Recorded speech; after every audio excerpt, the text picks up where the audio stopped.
Bonjour à toutes et à tous, Bordeaux recevait Castres, Castres qui a un match en retard pour les raisons que l'on connaît après la tragique disparition de Joshua Raizuke. Et c'est Castres de retour à la compétition qui va prendre les choses en main dans cette journée de top 14 exceptionnelle qui va durer longtemps. Vous allez voir 19 minutes d'essai, notamment celui de Santi Arata, exceptionnel en début de rencontre. Le départ canon de Castres dans cette partie qui continue son effort, sa possession. Et met de l'intensité dans tout ce qu'il propose les Tarnais dans ce début de match 14e. On continue à tabasser la défense de Bordeaux. Bordeaux s'accroche. Mais l'intervalle est trouvé par Babilo qui marque le second essai. 12-0 à ce moment de la partie pour Castres. Puis 14 avec la transformation avant que le festival bordelais les flèches ne se mette en action avec Buros, Bielbiaré. Incroyable de vitesse, d'appui, de vista pour cet essai sublime de Romain Buros. On commence avec un des plus beaux de la journée, certainement peut-être le plus beau, à vous de choisir. En tout cas, Jalibert à la baguette et lui aussi incroyable qui trouve son compère Lucu à hauteur pour faire revenir Bordeaux qui prend enfin la mesure de cette partie. Un festival offensif. Féliciter tous les acteurs de ce top 14, mais d'abord ces Girondins et Jalibert. Époustouflant. Qui sert à hauteur, trouve un relais. Et la flèche, bébé. El Bébé qui arrive dans l'embut comme une balle avec ce jeu offensif. Et ça continue toujours sous ce beau soleil bordelais. La chandelle de Buros tergiverse un petit peu à la chute et regardez qui va arriver, le chef-d'œuvre individuel du week-end. La passe lumineuse au tour intérieur pour Jalibert qui fait lever la foule, sa foule en délire. C'est magnifique ce qu'il vient de réaliser, le demi d'ouverture. La conquête de Bordeaux, parce qu'on ne joue pas que derrière, on est très fort devant. Les Castrés sont courageux, se battent et sont dominés à cet instant de la partie, à la 45e, au retour des vestiaires, par la puissance de Bordeaux. Et l'essai en coin qui est marqué tout en puissance. Superbe essai, de nouveau construit. Castres ne va rien lâcher dans cette partie. Après l'heure de jeu, eux aussi maîtrisent parfaitement le rugby qu'ils proposent. Ce goupré pénétrant, exceptionnel de maîtrise et de puissance, qui va amener dans l'embut Zarantonello. Ah, c'est presque aussi beau qu'un cadrage de débordement, c'est pas le même exercice, mais quelle puissance. Les trois quarts girondins, maladroits sur cette interception, punis immédiatement avec cette passe et ce spectacle phénoménal qui nous est proposé sur ce terrain. Chabouni qui marque. Bordeaux va l'emporter 34-29. Merci pour Joshua, aux Girondins, Joshua Raizuke et aux Castrés pour cet hommage en fin de match. Clermont n'a plus le choix, il fallait s'imposer face à l'USAP et l'USAP non plus n'a plus de choix pour sa survie dans le top 14. 38e minute de jeu, on s'est neutralisé sur un score de parité 3 partout et enfin les passes d'eau trouvent les extérieurs et cet essai de Raka qui libère les Volcans d'Auvergne, les Jaunards trouve enfin le bon tempo. 48e, on retape devant cette défense bien organisée de Perpignan qui s'accroche, qui s'arrache et qui est de nouveau débordé sur les extérieurs avec cette continuité de jeu. Et un deuxième essai pour les Jaunards. Perpignan ne lâche rien, Perpignan se fait contrer en essayant d'attaquer.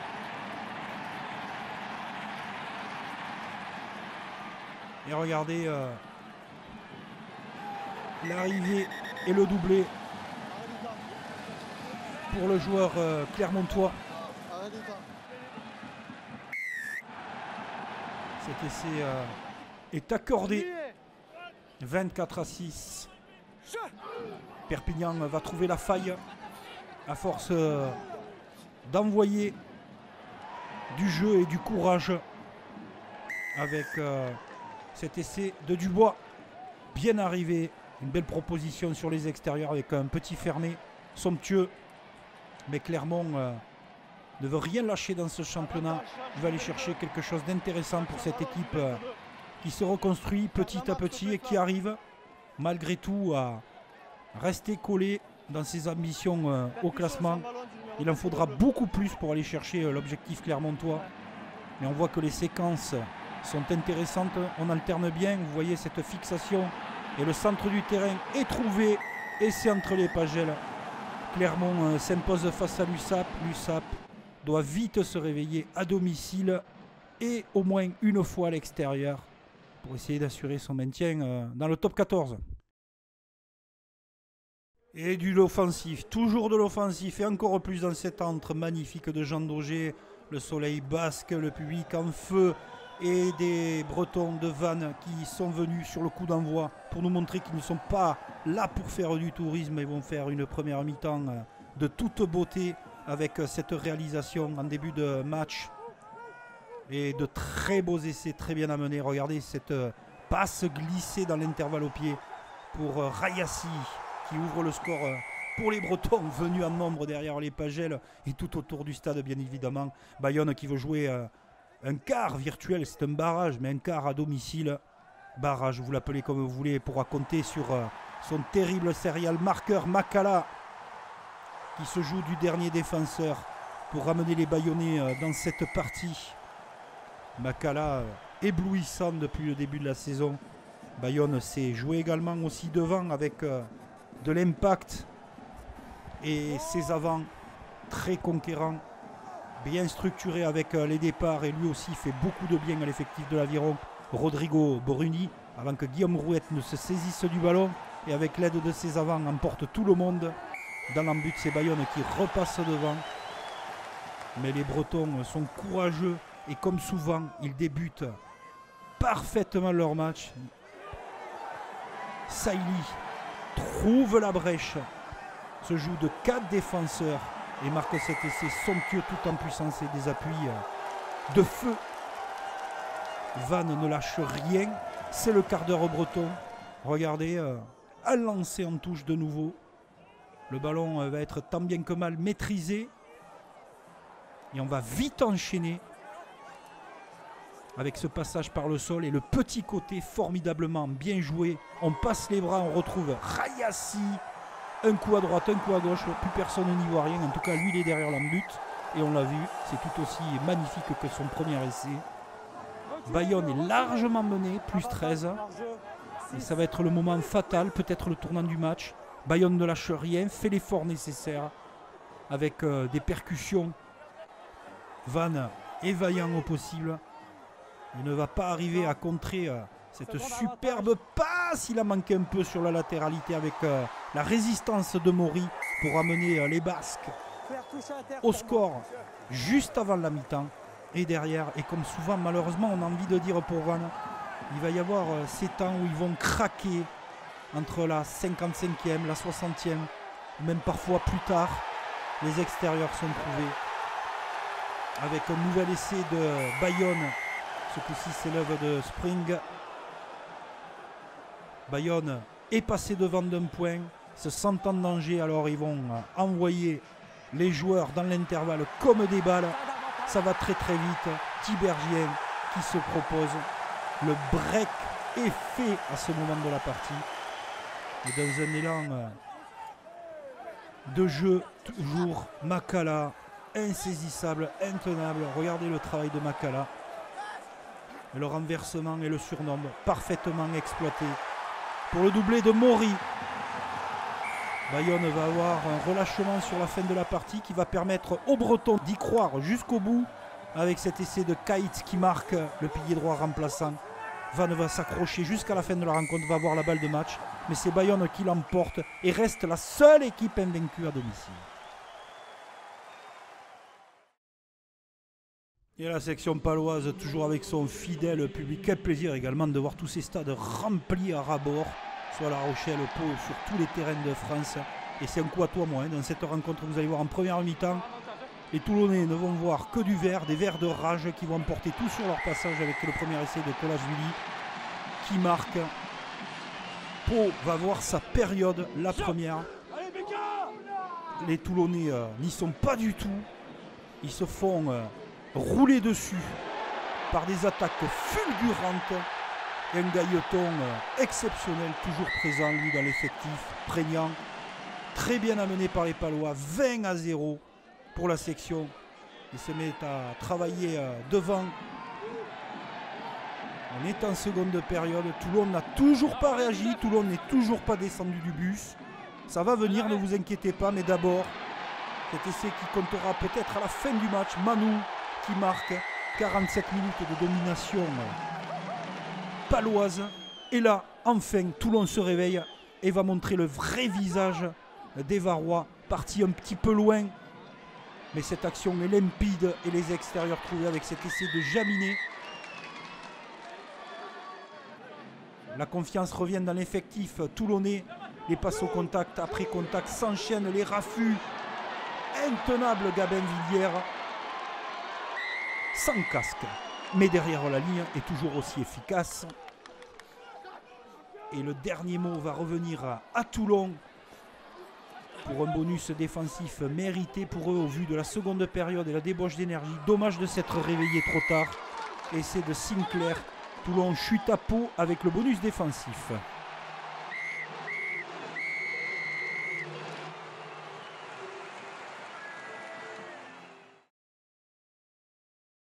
Et ces affiches nous tiennent en haleine avec le Stade Français. Question de vie ou de mort, il fallait l'emporter absolument contre Lyon. Lyon qui mène 3-0. Et on sent les Parisiens stressés totalement. C'est sûr, ils jouent leur survie dans l'élite du rugby. Et regardez cette passe dans la chute et on emporte tout. Là, c'est une question de gabarit. Botta roule sur le dernier défenseur parisien. 10-0 les Lyonnais qui font une entame parfaite au bout de 20 minutes de jeu. Trouvent les extérieurs, les passes sautées, les passes d'eau. Rates qui marque. On ne donne pas cher de la peau des Parisiens. Un miracle peut les sauver, pourquoi pas. En tout cas, ils retrouvent de la langue et de l'enthousiasme. Le public timidement se met à pousser, mais commence à y croire. Et avec ce ballon dévastateur et ce ballon porté, c'est Nicotera qui marque avant que Sekou Makalou ne se déchaîne et redonne l'espoir à tout le peuple parisien. Le miracle est possible avec une mêlée qui emporte tout. Et cet essai d'Allo Émile. 21-20 pour Paris face à Lyon. Les Lyonnais ont tenté d'essayer de laisser passer l'orage, alors ils se restructurent devant. Et ce beau départ, raffut pour les Cannes, phénoménal de Couillou. Quelle saison de Baptiste Couillou, incroyable. Lyon mène 27-21. Paris, avec l'énergie du désespoir, trouve les ressources pour bien conserver le ballon. Zach Henry, le centre du terrain, il faut créer le décalage. Et vous voyez cette proposition à hauteur, bienvenue de la part de Jérémy Ward, qui tape sur son maillot de rage. C'est Paris qui l'emporte d'un point à la fin, 31-30 face à Lyon. Le Stade Toulousain recevait le Racing 92 dans son entre de Ernest Vallon. Et les Toulousains sont menés à 3-0 par un Racing inspiré au bout du quart d'heure de jeu, mais qui commet une erreur avec cet essai de Juan Cruz Malia. Un match qui nous intéresse au plus haut point, voir comment les Toulousains se présentent. Et il est vrai que l'adversaire du soir, lui, est totalement décomplexé avec cet essai de Dolan Le Garec. C'est le Racing qui mène à Toulouse. Toulouse qui n'est pas habitué à ce genre de situation. Réagit forcément avec ses passes et ses fulgurances. Essai de Barassi. On pense que Toulouse va accélérer, mais c'est plutôt le Racing qui fait le dos rond et qui mène 16-14. Il nous présente ce ballon porté. Il va dans l'embut avec Tarit. Ballon porté, un pour toi, un pour moi. Toulouse aussi sait le faire et le maîtrise. Il y aura cet essai. Effectivement, l'action du 11, Cédric. de pénalité.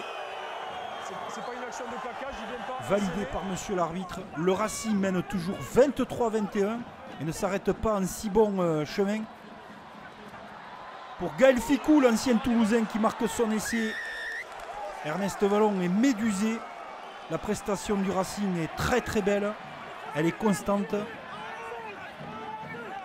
Efficace, réaliste. Les ciels et blancs pour chercher leur maintien qui s'impose dans cette partie.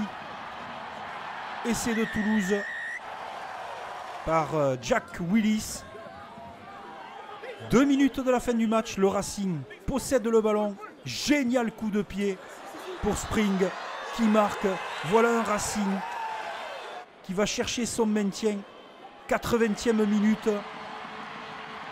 Toulouse va récupérer un bonus défensif avec Cramon, mais ce n'était pas l'objectif. L'objectif à Toulouse, c'est de gagner tous les matchs. Le Racing s'impose à Ernest Vallon, crée la sensation du week-end et se maintient en top 14. Et s'ils étaient l'équipe qui allait perturber tout le monde dans cette fin de championnat, l'équipe qui va peut-être sortir, bien sûr on parle de La Rochelle, ou peut-être de Montpellier, en tout cas la donne est très importante pour les deux, il faut le gagner, ce match.